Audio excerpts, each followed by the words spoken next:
Dakwah perlu strategi. Apa strategi? Perlu napas panjang. Satu, bagi saya, boleh kau beda pendapat, boleh saya tidak ikuti. Satu, jangan kau musuh polisi. Bagaimana caranya kau mau dakwah kalau polisi tidak kasih kau izin? Tidak boleh itu, radikal. Mati kita, Pak. Kalau sudah dicap radikal, intoleran, anti NKRI, semua pintu-pintu dakwah tutup. Polisi juga jangan musuh ulama. Kenapa? Karena kalau bapak mati siapa yang bungkus, Pak? Ibu Polwan, kalau ibu mati siapa yang bungkus? Ulama, majelis taklim. Maka yang baik, polisi. Lindungi ulama dalam dakwah. Ulama doakan polisi supaya menjadi polisi yang presisi, bekerja sama membangun Republik Indonesia. Cari mati, bos, kalau kau musuh polisi. Tidak jalan dakwah. Saya kasih contoh. Saya kemana-mana dakwah, pasti dikawal polisi dan senang mereka. Suatu ketika saya mau pergi ceramah ke Kalimantan Tengah. Apa namanya itu? Saya lupa. Ibu kotanya? Palangkaraya. Apa namanya dulu itu, ada bandara di sana yang ada kapal jatuh? Pangkalan Bun. Saya mau ke Pangkalan Bun. Dari Palangkaraya ke Pangkalan Bun, kalau naik darat 8 jam. Saya telepon Kapolda. Izin Jenderal, melintas di daerah hukum, Pak Jenderal. Pak Ustadz mau mana? Mau pergi ceramah di Pangkalan Bun. Oh, jauh itu, Pak Ustadz. Ya, inilah risiko dakwah. Tenang, Ustadz. Dikasih pinjam saya heli. Biasanya orang dikasih pinjam Avanza. Itu pun disuruh bayar bensin. Ini dikasih pinjam heli, bos. Makanya dakwah jangan cari musuh. Bodoh kalian kalau dakwah cari musuh. Ngapain kau bahas yang berbeda? Ngapain kau hina Tuhannya orang? Lebih baik kau urus agamamu. Ini loh Tuhan saya, tidak usah urusi Tuhannya orang. Ngapain kau cari-cari yang suka menyala-nyalakan? Ini bidah. Biarkan saja kalau dia sesat. Kau tidak tanggung kesesatannya. Tapi kalau kau hina sesamamu muslim, kalian menjadi pengkhianat di antara kita. Ini baru belajar agama 2 bulan. Bu, ini bid'ah. Tidak ada pada zaman Nabi. Kalau gitu jangan kau ceramah pakai mic. Apa? Ini bid'ah, tidak ada pada zaman Nabi. Apa? Kau dengar? Apa? Maka yang baik silakan laksanakan apa yang kamu yakini benar tanpa kau hina pendapat orang lain. Salah satu ciri kesombongan orang punya ilmu, dia tidak mau menerima perbedaan pendapat. Itu ulama sombong itu. Coba ulama-ulama dulu kita, Pak, saling menghargai. Bagaimana Imam Syafi'i dengan Imam Ahmad? Kata Imam Ahmad, beginilah pendapat saya. Bisa jadi Imam Syafi'i yang benar. Kata Imam saya, inilah pendapat saya. Bisa jadi Imam Ahmad yang benar.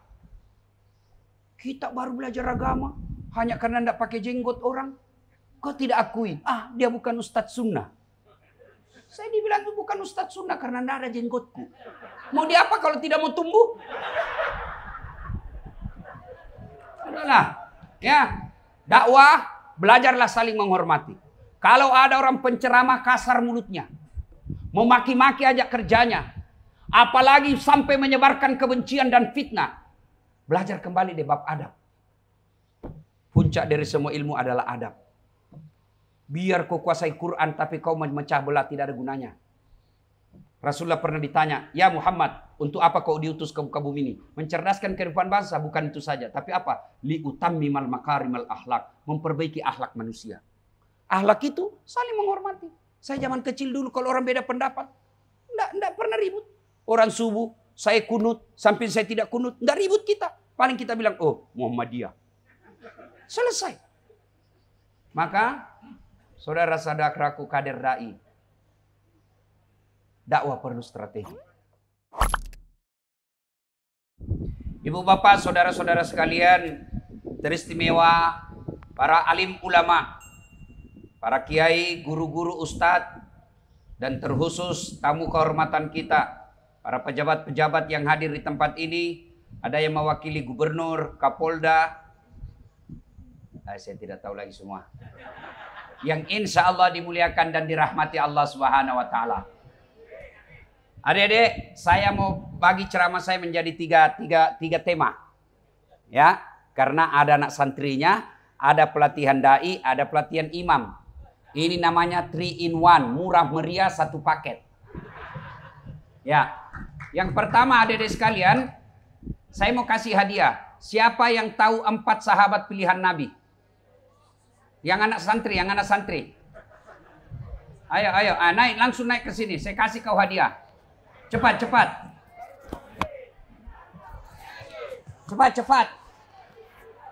Tidak pakai lama.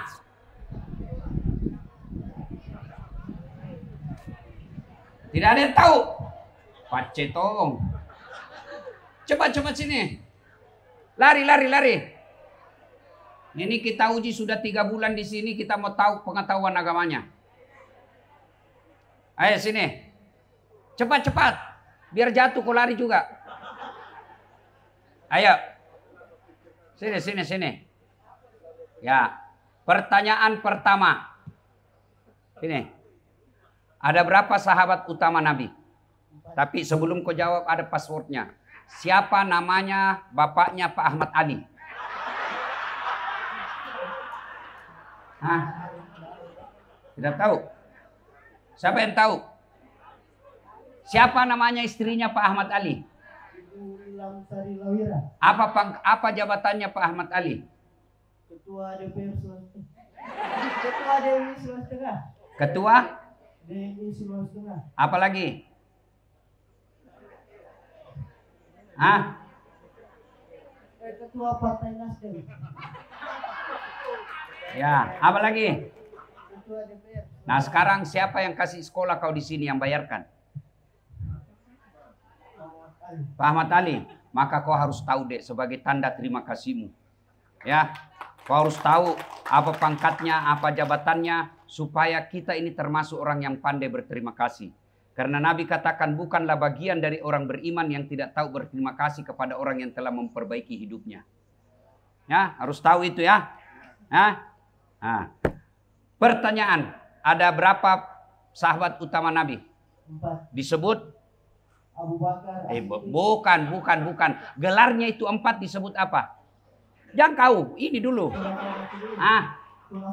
Ini hadiahmu. Beda uang ustadz dengan uang anggota DPR. Masih ada. Tenang. Kau siapa namamu? Abdullah. Ini siapa namamu tadi? Al-Fisyari. Dari mana? Dari Palu. Kamu siapa namamu? Abdullah dari Palu. Dari Palu. Pertanyaan, sebutkan 4 sahabat Nabi tersebut. Abu Bakar Siddiq, Umar, Utsman bin Affan. Kasih lengkap. 1. Abu Bakar Siddiq. 2. 3. Salah. Ulang lagi. 1. Abu Bakar Siddiq. 2. Umar bin Khattab. 3. Salah. 4. Oke. Pertanyaan berikutnya. Siapa namanya bapaknya Dasat Latif? Ayo, siapa? Nah, saya itu Cikali. Abdul Latif. Nah, sekarang pertanyaannya, Dek. Apakah kamu pernah mendapat hadis, informasi dari Nabi? Dari 4 pilihan, 4 sahabat Nabi ini siapa yang paling cerdas? Siapa? Ali bin Abi Thalib. Hadiahmu. Oke, duduk. Sebentar lagi, masih banyak. Tenang. Terima kasih. Ya. Salim Jami cium tangan, jangan banyak COVID. Nah, Ibu Bapak, saudara-saudara sekalian, terutama adik-adik santri, dengar baik-baik. Saya dulu, saya pernah jadi loper koran. Baru-baru, belum seminggu, waktu saya nonton PSM, ketemu sama keluarga saya yang saya pakai sepedanya BMX. Selesai sholat subuh, pergi loper koran di Makassar. Paling setengah mati kalau punya rumah ada anjingnya. Dicuri lagi tuh sepeda BMX. Dan sampai sekarang saya tidak tahu siapa yang curi, kurang ajar. Saya pernah menjadi pegawai catering. Saya masih ingat, orang Bugis tapi lahir dan besar di Bau-Bau. Namanya Bapak Reza. Saya bilang sama Bapak Reza kasih kerja saya. Nggak usah kau gaji saya. Kasih makan saya 2 kali sehari sama adekku. Baik, saya kerja menjadi pegawai catering. Jalan Harimau nomor 77A depan Masjid Baitul Aman. Setiap selesai pulang sekolah atau pulang kuliah, saya pergi jemput tempat nasinya. Pagi-pagi saya pergi bawa nasinya. Saya pernah menjadi tukang cuci keluarga. Dari Jalan Harimau naik sepeda saya ke Antang. Kurang lebih 10 kilo. Naik sepeda. Kalau sekarang orang kaya baru belajar sepeda, saya dari dulu sepeda. Cuma enaknya kita sudah bisa naik mobil, nah suruh kita lagi naik sepeda. Bilang, enak kau itu, kau dari dulu tidak pernah naik sepeda. Ayo. Saya pernah merasakan keluar dari kelas saya waktu kuliah. Sampai sekarang setiap saya mengajar, karena saya dosen sekarang. Saya masuk di ruang 207, PIS 3 lantai 2 Unhas, Sospol. Situ saya keluar. Apa kata kak senior saya? Dasat, tidak malu kau itu, baju bekas semua kau pakai. Namanya di Sulawesi cakar. Cap karung. Saya pernah menjadi pegawai cleaning service. Membersihkan 4 toilet di Travel Makassar paling terkenal. Saya bilang tidak usah gaji saya.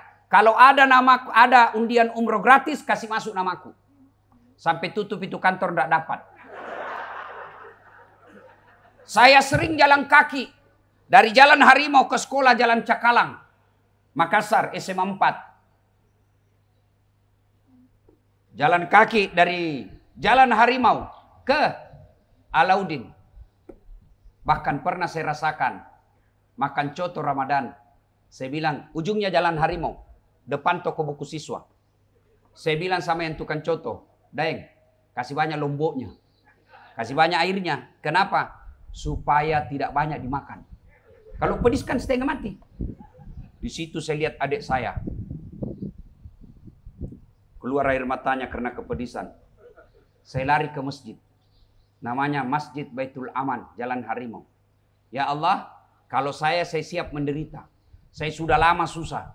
Tapi saya takut adikku nanti nakal kalau terlalu lama hidupku susah. Ya Allah, perbaiki hidupku. Mudah-mudahan saya bisa menjadi manusia bermartabat. Saya doa. Alhamdulillah. Kawanku dulu yang menghina saya baju cakar. Sudah beberapa tahun setiap Ramadan saya kasih zakat. Alhamdulillah. Dulu saya jadi cleaning service mau umroh. Tidak dapat. Alhamdulillah saya punya travel sendiri sekarang. Saya bisa umroh bahkan mengumrohkan orang yang saya mau. Alhamdulillah. Dengan izin Allah. Kalau dulu saya jalan kaki dan naik sepeda. Alhamdulillah sudah ada juga kendaraan saya beberapa unit. Yang sangat langka juga di Makassar. Mobil seperti itu. Alhamdulillah. Semua dengan izin Allah. Kalau dulu orang setengah mati.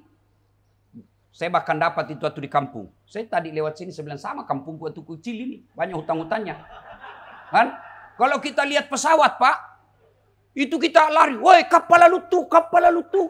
Kapal lalu tuh. Lihat kok. Sampai saya jatuh. Pernah lihat kata? Saya bilang dalam hati waktu itu. Bisa juga kah saya nanti naik pesawat nah saya mati. Alhamdulillah Bu. Capek saya sekarang naik pesawat. Hebatnya lagi gratis. Apa resepnya? Kaya? Tidak. Apa resepnya? Cakep? Tidak. Apa resepnya? Pejabat? Bukan. Lalu apa resepnya? Saya punya ilmu. Ibu lihat saya. Yang menjengkelkan kalau ketemu langsung baru pertama dia bilang, ternyata kecil aja orangnya. Memang Bu, saya akui saya tidak gagah. Tapi saya penuh pesona. Mana buktinya? Mau semua kau foto sama saya toh? Alhamdulillah. Kabak Kesra, ada pensiunnya. Ini yang mewakili Kapolda. Mudah-mudahan beliau sebentar lagi jenderal, pecah kombesnya jadi jenderal bintang 1.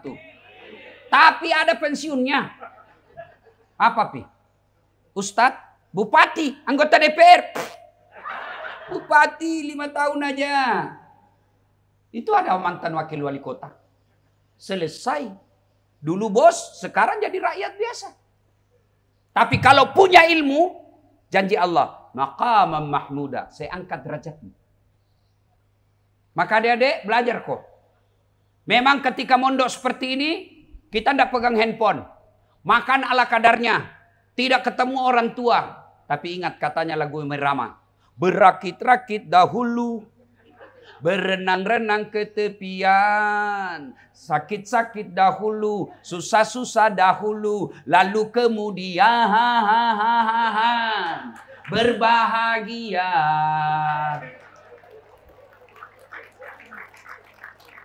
Ayo, adik-adik sekalian, belajar.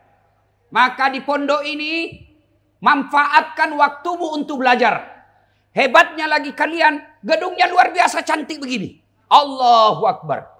Ada orang kasihan di gunung-gunung. Tidurnya beralaskan tikar tipis. Nggak pakai AC. Makannya tempe tahu aja kadangkala sudah 2 hari. Kalian alhamdulillah fasilitasmu deh. Full AC. Allahu Akbar. Maka kalian rugi-rugi kau 80 orang. Jauh-jauh tinggalkan orang tuamu. Tinggalkan keluargamu. Tinggalkan tanah kelahiranmu. Kalau kau tidak keluar menjadi ulama besar. Ali bin Abi Thalib. Kaitannya tadi saya tanya. Ya Ali. Jika saya sodorkan kamu. Pak Imam. Imam Ali. Kalau disodorkan kamu antara harta dengan ilmu. Pilih mana? Ibu-ibu saya tanya. Kalau dipilih ibu. iPhone 13 dari Pak Ahmad Ali. Dengan kitab Durratun Nasin. Pilih mana ibu? Kitab. Pencitraan lagi. Allahu Akbar. Ali bin Abi Thalib. Dari 4 sahabat Nabi. Nabi sendiri jelaskan. Ali yang paling cerdas di antara temanku. Ali. Kalau kau disodor harta dengan ilmu. Kau pilih mana? Ali bin Abi Thalib dengan mantap mengatakan. Saya pilih ilmu. Kenapa pilih ilmu Imam? 1. Ilmu. Dia yang jaga kamu. Harta. Kamu yang jaga. Contoh. Punya uang 5 juta. Kasih masuk bele-bele. Tahu bele-bele? Tahu. Kaleng-kaleng. Itu bele-bele di gembok. Ya toh? Sudah dibele dikasih masuk lemari. Gembok lagi lemarinya. Berapa mi gemboknya? 2. Keluar rumah kamar, gembok lagi kamarnya. Berapa gemboknya? 3. Keluar rumah, gembok lagi pintu. 4 gemboknya. Keluar pagar, gembok lagi pagar. Berapa gemboknya, Bu? 5. Sampai di kantor hilang kuncinya.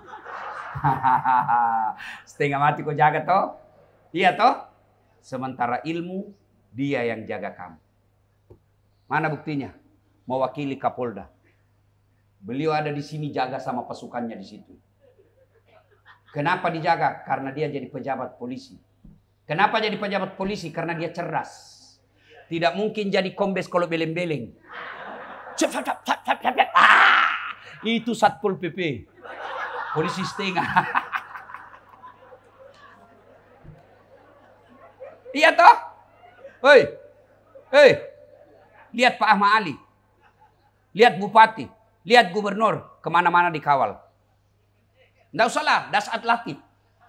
Dikawal juga bos. Makanya belajar. Harta kamu yang jaga. Ilmu dia yang jaga kamu. 2 kelebihan ilmu. Dengan harta belum tentu kau bisa dapat ilmu.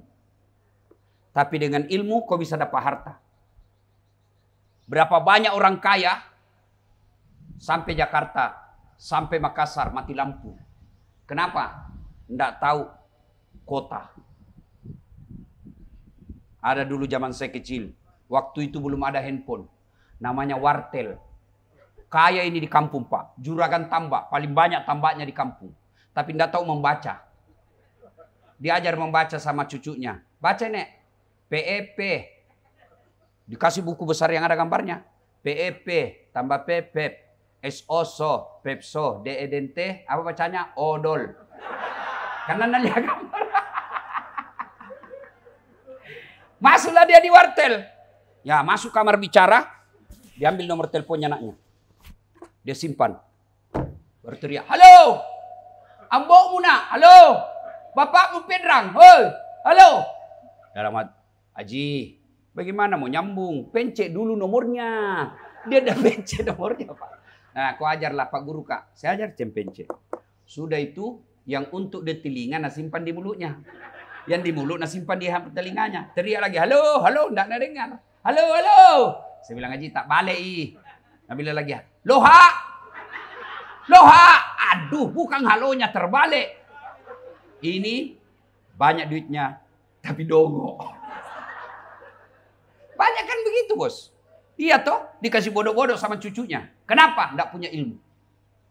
Sebaliknya, dengan ilmu kau bisa dapat harta. Orang sekarang malas keluar, Pak, naik pesawat. Kenapa? Mahal tiket. Iya toh? Dulu dari Makassar ke Palu masih dapat kita tiket 700-600 ribu. Sekarang sudah di atas 1 juta, 1,5 juta paling murah. Ayo. Saya nggak pernah pusing soal tiket. Mau berapa, nggak ada pusing. Kenapa? Bukan saya beli. Siapa yang beli? Ahmad Ali. Ya mau kau nggak pergi sini, Kak. Makanya belajar kode. Kecil punya mobil. Kecil. Kecil punya rumah. Allah janji. Saya angkat derajatmu. Dengan catatan. Yarfa'illahu alladhina amanu minkum. Amanu. Iman ilmu. Tidak boleh dipisah. Itulah sebabnya Al-Quran. Ayat pertama turun. Ya. Pak Denny. Ayat pertama turun, Pak. Bukan perintah puasa. Ayat pertama turun bukan perintah haji. Ayat pertama turun bukan perintah puasa. Tapi apa? Iqra. Baca. Adik-adikku warga Palu. Ini Sulawesi Tengah lagi dilirik semua, Pak. Kenapa? Ada nikelnya, ada emasnya, ada sawitnya, dan lain-lain. Tapi kalian hanya menjadi penonton, security, tukang cuci, menjadi pembantu kalau kau tidak punya ilmu mengelola ini kampung. Maka belajar. Bapakku miskin. Oke, bapakmu miskin. Tapi adakah miskinnya Allah? Saya kalau lihat miskinnya bapakku, tidak mungkin saya sekolah. Tidak mungkin. Gimana caranya mau sekolah? Mahal, Pak. Tapi alhamdulillah, lihat gelar saya. Oh, man, satu aja ada tulis ini sekek sekali nih. Masih lengkap-lengkap. Susah itu orang dapat gelar, bos. Adik-adik, lihat, dengar gelar saya. Doktor. Dasat Latif, Esos, Sarjana Sosial, SAG, Sarjana Agama, MSI, Master Science, PhD, Philosophy of Doctor. 2 doktorku, bos. Bukan kaleng-kaleng ini, Ustadz. Ini bukan mau takabur, bukan mau sombong dan memamerkan. Motivasi buat kalian anak santri. Ada orang doktor, Pak, tapi belum tentu 2 doktornya. Ada lagi 2 doktornya, belum tentu sama disiplin ilmunya. Ada lagi, tapi beda negara, sama negara. Kalau sama-sama dokter, Pak, masing-masing di Jakarta hanya beda universitas biasa. Ini Dasat Latif, 1 luar negeri, 1 dalam negeri. Bersamaan waktunya, disiplin ilmu yang berbeda. Bisa selesai? Bisa. Hakul yakin. Kalau kamu baik, Tuhan tolong kau. Masa niat kita baik, tidak nak tolong ki Tuhan? Pelen Rambo saja nak tolong Tuhan. Salat pasam ini, Bu. Oi, Bu, oi. Hah? Jangan kau musuhi polisi. Saya serius ini. Kau kira enak di Indonesia kalau tidak ada polisi? Hah? 1 jam saja bubar polisi, baku rampok mako. 1 jam saja tidak ada polisi di Indonesia, rumahmu dirampok, anakmu dibunuh, mau kau kemana? Datang ke Polsek, tolong Pak. Apa kata Kapolsek? Mohon maaf, barusan polisi bubar. Makanya jangan musuh polisi. Itu yang ada film Rambo, Ustadz. Sudah 2 bulan ribut di medsos. Itu baru 1 orang. Tuh. Hei. Adik-adik. Kau tahu enggak berapa polisi di Indonesia? 470.000. Hampir setengah juta. Itu yang jahat, yang diadili sekarang. Baru lebih 80 orang. Masih banyak polisi Indonesia yang baik. Kenapa? Saya bela Bapak. Ibu-ibu Poluan. Selamat ulang tahun Poluan hari ini. Hari ini Poluan ulang tahun. Yang ke-74. Kenapa tahu Ustadz? Karena saya banyak temanku polisi. Ya, maka orang belajar. Tapi dengan catatan. Kata Allah, ayat pertama turun. Iqra. Bacai. Mak guruku. Belajarku. Belajar ilmu fisika.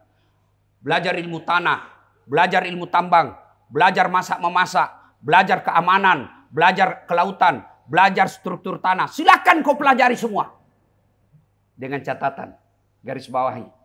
Bismi rabbikal ladzi khalaq. Atas nama Tuhan. Belajar ilmu politik atas nama Tuhanmu supaya kau tidak jadi tukang tipu. Karena banyak tuh politisi itu tukang tipu. Nah, bagi-bagi namanya kalau mau dipilih.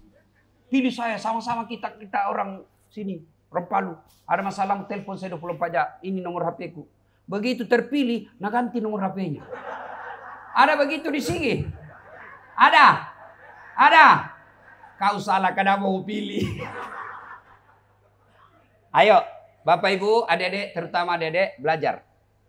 Yang ketiga, keutamaan ilmu. Satu tadi, dia yang jaga kamu.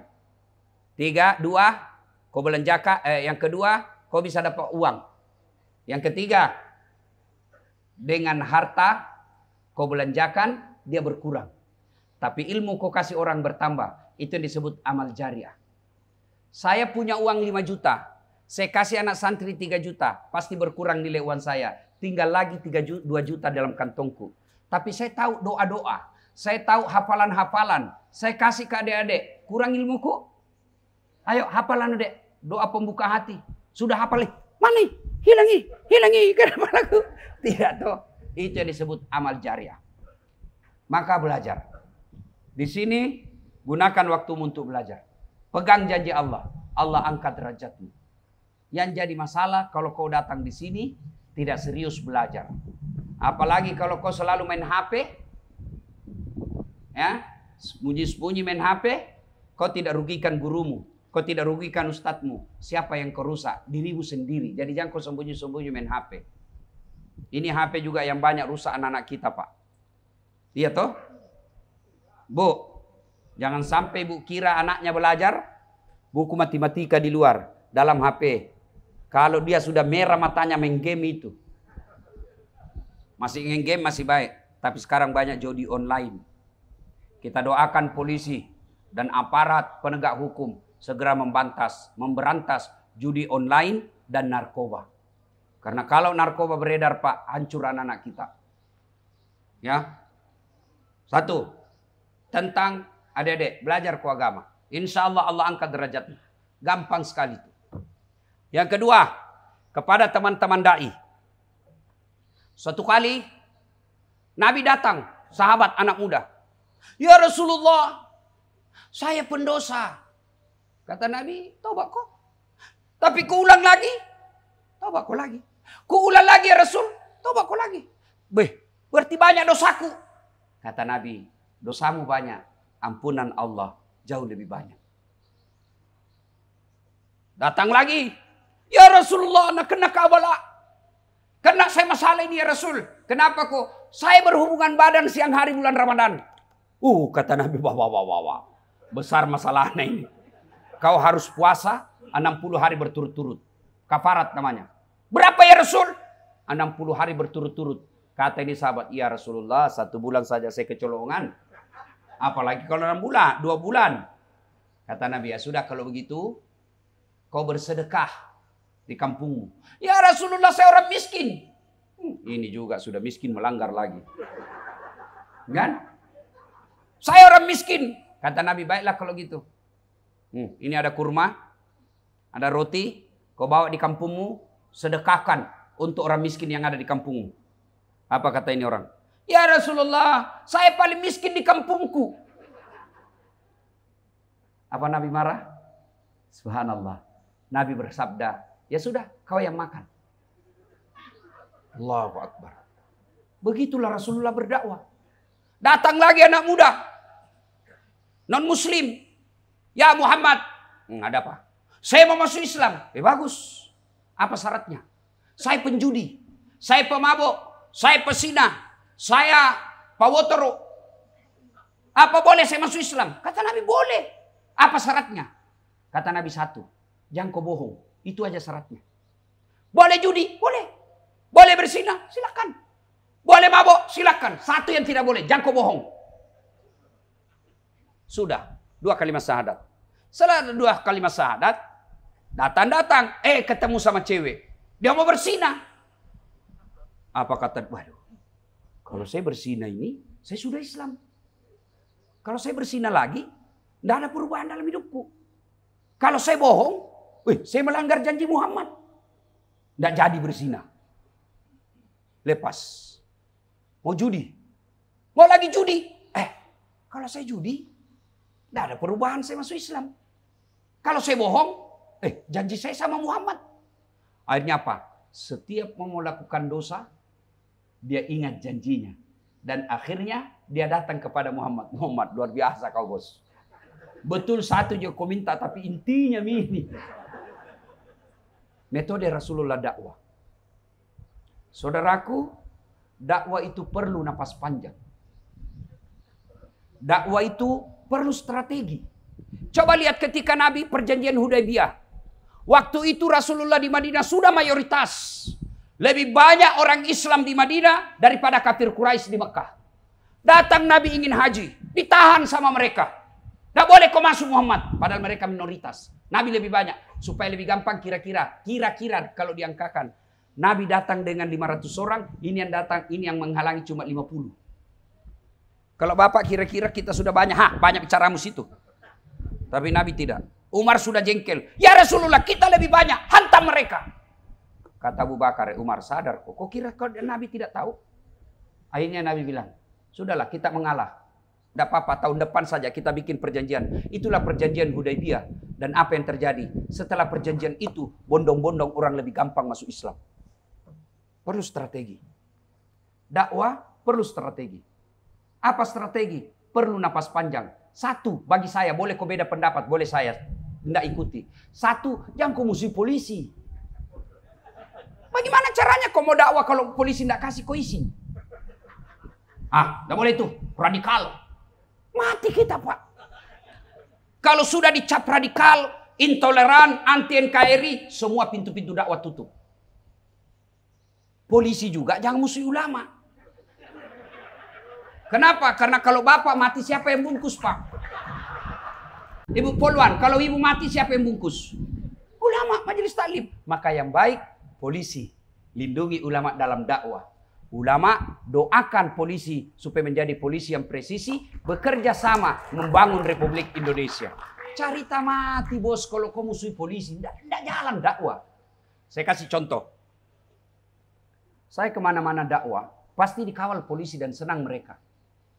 Suatu ketika saya mau pergi ceramah ke Kalimantan Tengah. Apa namanya itu? Saya lupa. Ibu kotanya? Palangkaraya. Apa namanya dulu itu ada bandara di sana yang ada kapal jatuh? Pangkalan Bun. Saya mau ke Pangkalan Bun. Dari Palangkaraya ke Pangkalan Bun kalau naik darat 8 jam. Saya telepon Kapolda.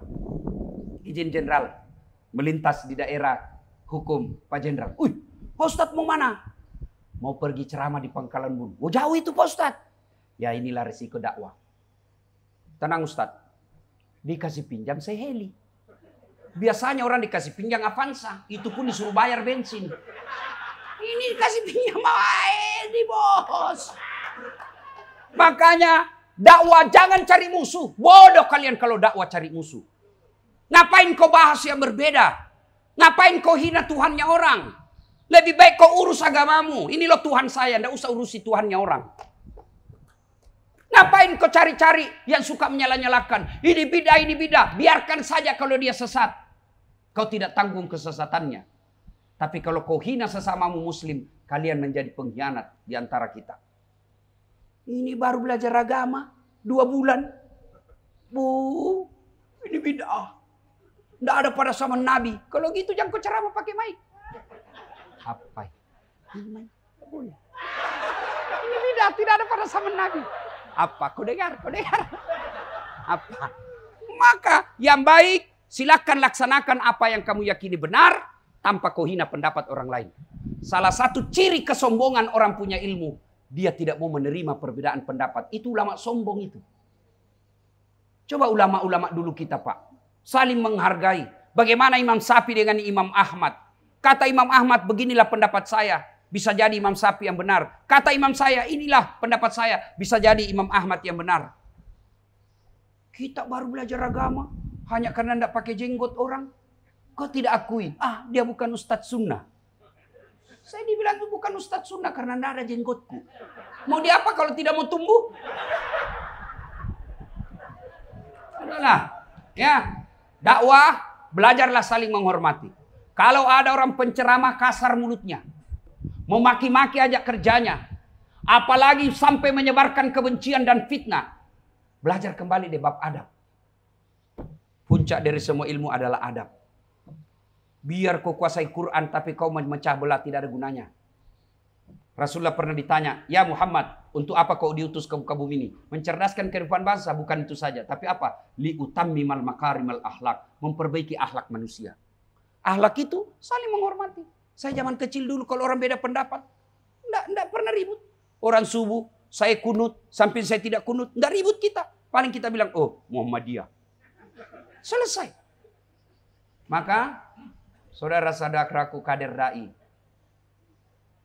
dakwah perlu strategi. Beberapa hari yang lalu saya transit Surabaya, pendeta datang sama saya, Pak. Bapak boleh lihat itu di IG saya. Saya pendeta Ustadz. Saya sering mengutip ceramah-ceramah Pak Ustadz. Dan bukan 1-2 kali, puluhan kali saya ketemu pendeta katakan, bagus ceramahmu Pak Ustadz. Maka dakwah jangan cari musuh. Lain kalau jihad, beda. Dakwah itu mengajak, beda kalau perang. Indonesia tidak ada perang. Kalau ada bilang Indonesia ini negara togut, Indonesia ini tidak syariah. Sini kok, saya kasih tahu kok. Siapa bilang negara Indonesia tidak syariah? Cari kok di dunia ini. Ada enggak satu negara yang ada menteri agamanya? Cari. Hanya ada di Indonesia ada menteri agama. Di Indonesia. Malaysia negara Islam. Saudi sumber datangnya Islam. Apa kau kira gampang dakwah di Saudi? Biar kau kuasai semua dalil, semua hadis. Tapi kau tidak dapat izin dari raja, tidak bisa ceramah. Di Indonesia, artis yang 10 tahun tidak jelas agamanya. Tiba-tiba hijrah, pelihara jenggot, cingkrang celananya. Bicara Arab setengah-setengah. Afwan, jazakallah, kaifa haluk ya ukhti, kullu nafsin saikatil maut. Langsung sudah kita dimaki-maki. Padahal tidak jelas baca kitabnya. Mengkafir-kafirkan kita. Ayo saudaraku, cari negara seperti enaknya beragama di Indonesia. Kau bangun masjid di Sigi, Malaysia, kau piring. Sama-sama kita Melayu. Bertetangga negara kita. Mesir, Libya. Bapak pikir gampang bikin masjid. Tidak boleh bikin masjid tanpa izin dari negara. Indonesia, bikin kau masjid, tidak ada izinnya, jadi. Apalagi bikin pesantren. Oh, jangan harap Bapak bisa bikin pesantren negara Islam lain. Indonesia ada rumahmu kosong, kasih kumpul anak ngaji, jadi lagi pesantren ngapal Quran, tidak ada isinya. Pernah kau dilarang sholat?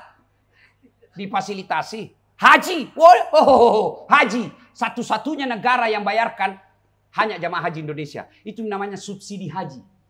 Bapak tahu biaya ongkos haji sekarang 70 juta, tapi Bapak bayar cuma 39. Siapa yang tobo itu? Itulah negara. Maka mari cintai ini negaramu. Dengan apa? Dakwah berfastabikul khairat, dengan tidak saling menyakiti, tidak menghina orang. Apa yang kita mau capai dengan menghina orang lain? Belajar dari Nabi. Mana pernah? Jangankan Pak, kita ini penceramah baru dibully sedikit, marah. Menghina martabat saya. Saya sudah maafkan, tapi proses hukum tetap berjalan. Apa namanya memaafkan proses hukum tetap berjalan? Beleng-beleng. Nabi bukan dibully, saudaraku. Nabi bukan dibully, diperangi. Dan beberapa kali mau dibunuh. Ingat kisah hijrah. Tapi apa Nabi pernah protes? Apa? Dakwah ladang amal. Semakin kita penuh kesabaran, insya Allah Allah yang balas. Para dai. Kemudian imam. Ini Pak Imam Pak. Juga sekarang banyak imam balik-balik sunnah Nabi. Banyak itu imam Pak, apalagi baru menghafal. Dia nanti dikira hebat kalau dia hafal yang hanya dia yang menghafal. Banyak itu imam Pak, panjang-panjang. Padahal Nabi katakan, kasih ringkas. Jangan panjang-panjang. Kalau Nabi imam, Pendek-pendek bacanya Pak. Kalau sendiri dijuskan 1 juz, 2 juz, 1 rakaat. Kita ini terbalik Pak. Kalau salat sendiri kul-kul. Giliran jadi imam baru mau takbir lama Pak.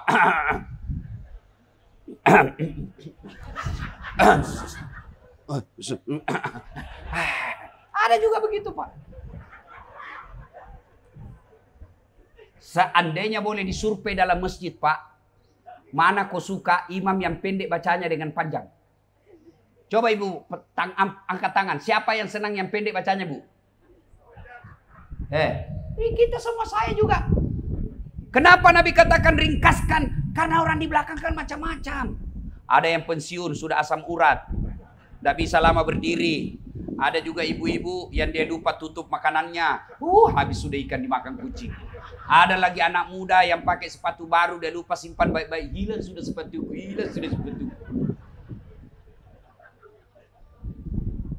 Yang kedua, saudaraku para imam, mohon maaf. Kata Nabi, bacalah yang umumnya orang hafal. Kenapa Ustadz dihuruskan yang umumnya orang hafal? 1, supaya kita bisa khusyuk. Coba kalau imam membaca wadduha, kita ikut. Kenapa? Kita hafal. Apalagi kul-kul. Kita ikut baca Pak. Kenapa? Kita hafal. Begitu Pak Imam membaca surah Al-Anfal. Ayat 5-72. Waduh. Dia khusyuk dengan bacaannya, kita khusyuk dengan hayalan. Terpaksa apa? Kita mau ikut. Tidak dihafal, mau ruku. Belum selesai, terpaksa kita baca semua di dinding masjid Pak. Keadaan keuangan masjid, saldo kas, pengeluaran, bayar listrik, dibaca semua itu.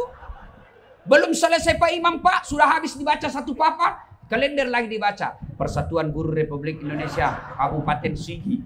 Belum selesai Pak Imam, baca bajunya lagi orang dibaca. Caleg DPR RI, Ahmad Ali. Dibaca semua. Siapa yang salah? Siapa salah? Imam.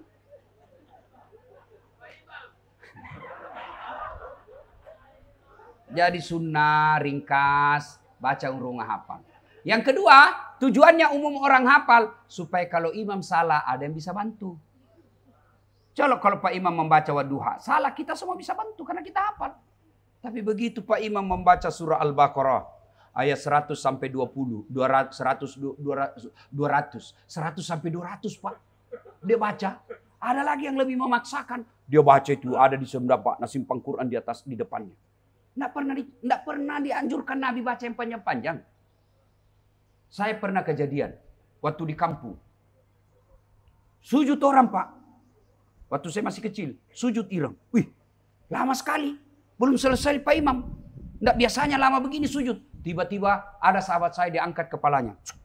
Wih, hilang Pak Imam. Ternyata orang yang kita tunggu Pak keluar dia samping Pak. Kacau, bubar sholat. Selesai sholat ditanya, Pak Imam, kenapa kau tinggalkan saf?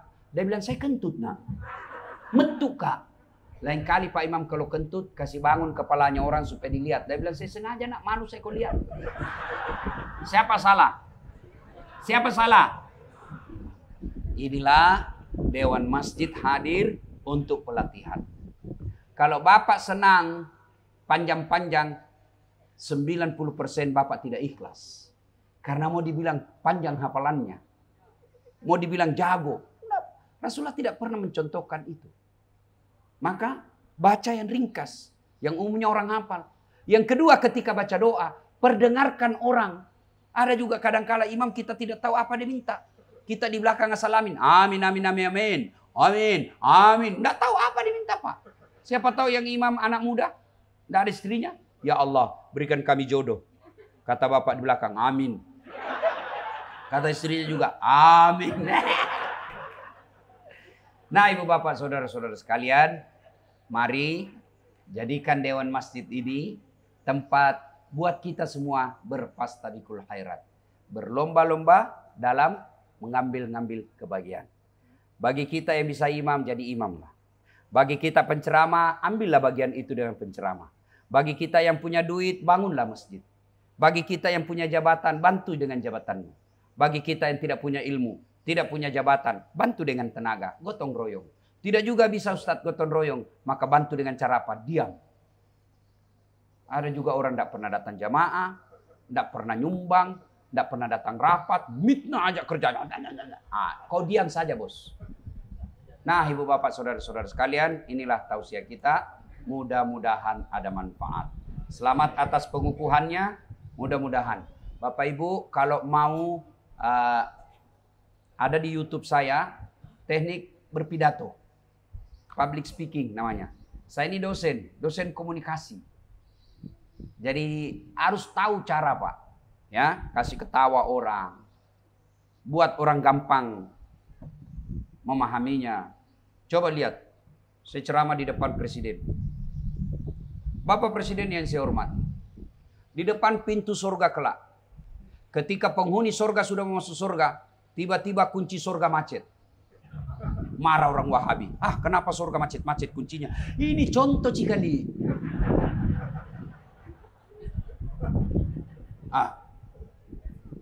Tiba-tiba malaikat penjaga surga berkata, adakah di antara kalian yang bisa bersikap berbaik ini? Maju orang pertama diangkat tangannya. Saya. Siapa kamu? Ajinomoto. Orang Jepang. Saya bisa. Cuma ada biayanya. Kata malaikat, berapa kamu minta? Ya 3 juta. Untuk apa? 2 juta pergantian spare part alat yang rusak. 1 juta biaya kerja. Oh baik. Tiba-tiba orang kedua mantu. Namanya George. Orang Amerika. Saya bisa lebih baik dari ini. Cuma biayanya agak besar. Kata malaikat, berapa kamu minta? 5 juta. Untuk apa itu 5 juta? 2 juta untuk biaya riset. Mau ditahu apa penyebabnya rusak supaya kita tidak rusak lagi. Yang kedua, 2 juta untuk pergantian spare part. 1 juta biaya kerja. Oh maju orang Indonesia Pak. Namanya broker. Saya bisa lebih baik malaikat. Berapa kamu minta? Ya cuma lebih besar. Kata malaikat, berapa kamu minta? 15 juta. Kaget semua orang. Ini 3 kali lipat. Kata malaikat, untuk apa itu 15 juta? Mahal betul. Dia dekati malaikat ini, broker. Jangan ribut malaikat. 5 juta untuk kamu. 5 juta untuk saya. 5 juta kasih orang Jepang kerja, Pak. Ini kan yang banyak di Indonesia, Pak. Broker. Pak Presiden tidak tersinggung. Broker. Maka saya bilang, Bapak Presiden, mental-mental broker inilah yang merusak Republik Indonesia. Tidak ada kerjanya, Pak. Membisik saja. Karena Bapak Presiden sangat mengakui dan menyadari betapa pentingnya memperbaiki moral dan akhlak. Maka Bapak Presiden dari pertama dilantik program kerjanya revolusi mental. Wah, senang dia. Ya, cuma selesai saya ceramah didatangi saya. Ustadz banyak kenalan servis kunci ya. Jadi Bapak harus memperkaya cerita-cerita. Karena metode dakwah dalam Quran pun itu banyak berkisah. Bahkan 3/4 isi Quran itu adalah kisah. Maka belajarlah berdakwah dengan kisah. Tapi mengambil hikmah. Tapi yang penting jangan kau berkisah karang-karang. Rasulullah pernah berkisah. Tidak pernah. Itu berdosa besar. Ya. Demikian mudah-mudahan ada manfaat. Usikum wa nafsi bitaqwallah. Assalamualaikum warahmatullahi wabarakatuh.